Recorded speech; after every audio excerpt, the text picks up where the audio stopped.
সারাদিন বাড়ি কি করো যে এটা করতে পারো নি?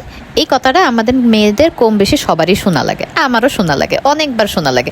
মাঝে মধ্যে আমি সারাদিন আসলেও কিছু করি না, যেহেতু আমার আম্মুরা নিচের তলায় থাকে। আমি মাঝে মধ্যে আসলেই কিছু কিছু করি না, ঘর বাড়ি সব নোংরা করে রাখি। যখন তুহিন আসার আগে দিয়ে সব ঘর সুন্দর করে গুছিয়ে ফেলি। বেটা মনে করে সারাদিন মনে হয় এরকম গুছাই নিয়েই থাকে। যাই হোক, অনেক দিন আগে আমি এই কুশন কভার পরিয়ে এলাম। কতদিন আগে পরিয়ে এলাম আমার মনেও নেই, কিন্তু দেখলাম যে ময়লা হয়ে গিয়েছে। যেহেতু হচ্ছে ভেলভেটের কাপড়, এটার ময়লা হলে না বোঝা যায় না, এই জন্যে আমি আর কি আরাম করে রেখে দিলাম। পরে হচ্ছে আজকে মনে হলো যে না, অনেক দিন হলো আমি নতুন কুশন কভার বানিয়েছি কিন্তু পরাইনে হয়নি। তো তাই আমি আজকে এটা খুইলে আগের পুরানটা আর নতুনটা দুইটা মিলায়ে কন্ট্রাস্ট করে পরাচ্ছি।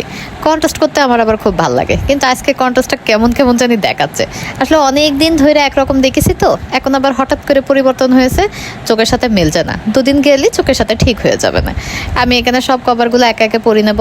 সোফা আমার হচ্ছে দুইটো, কিন্তু সোফায় যত বালিশ আছে মোটামুটি 12টা বালিশ আছে আমার, হচ্ছে সব মিলায় সোফায়। তো আর যেই দিন আমি আর কি সোফার এই কভার চেঞ্জ করি, সেই দিন আমি আর বিছানার চাদর টাদর কোনো দিন ধরি না। কারণ এই বিছানার চাদরের কভার চেঞ্জ করতে গেলি আর এই বালিশের সব কভার চেঞ্জ করতে গেলি সেদিন আমার অবস্থা খারাপ, আমার একদম 12টা বাজে যাবে। তো আমি একদিনে সব কাজ কোনো দিন করি না। আমি হচ্ছে এই একে একে একে একে এক একটা কাজ করি।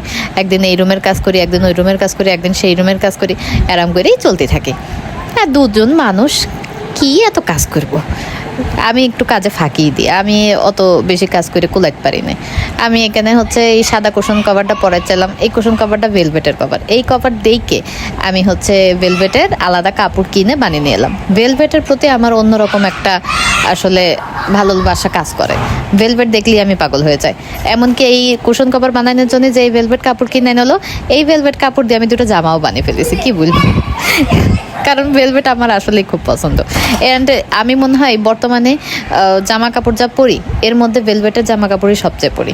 কি সুন্দর করে আমি ঘর গুছিয়ে ফেলেছি। এত তাড়াতাড়ি যদি সত্যি সত্যি হয়ে যেত তাহলে খুব ভালো হতো। বিশ্বাস করেন, এই 12টা কভার চেঞ্জ করতে আমার অনেক সময় লেগেছে। তারপর সব সোফাগুলো ক্লিয়ার করা লেগেছে, সেইগুলো আর ভিডিও করিনি। গরম লেগে গিয়েও তো ভিডিও অফ করে ফ্যান সাইডে চুপ করে বসেছিলাম অনেকক্ষণ। এবারটা মারা হলো পেঁয়াজ দিয়েছে। এই পেঁয়াজ হলো আমার আব্বার বাগানের, আমাদের বাগানে হলো পেঁয়াজ লাগাইলাম। এই ভিডিও অনেক আগে একবার শেয়ার করেলাম, কি জানি আপনাদের মনে আছে নাকি না, ভুলে খাইয়ে ফেলেছেন আল্লাহ জানে। তো সেই পেঁয়াজ আমার নিয়ে এসে দিয়েছে, যদিও আমি রাঁধি নেই, তাও পেঁয়াজ দিয়েছে তখন নিয়ে রেখে দিয়েছি। এদিকে দেখি ঘরের খাটের ওপরে 2-3 মাস যাবৎ কাপড় চোপড় পরে রয়েছে।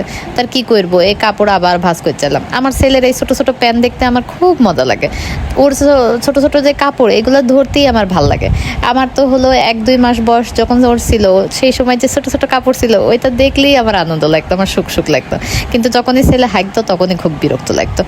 যাই হোক, এখানে ইনডোর প্ল্যান্ট রাখিছি আমি কিছু। এই ইনডোর প্ল্যান্ট আমার হচ্ছে যত্ন নেওয়া লাগে।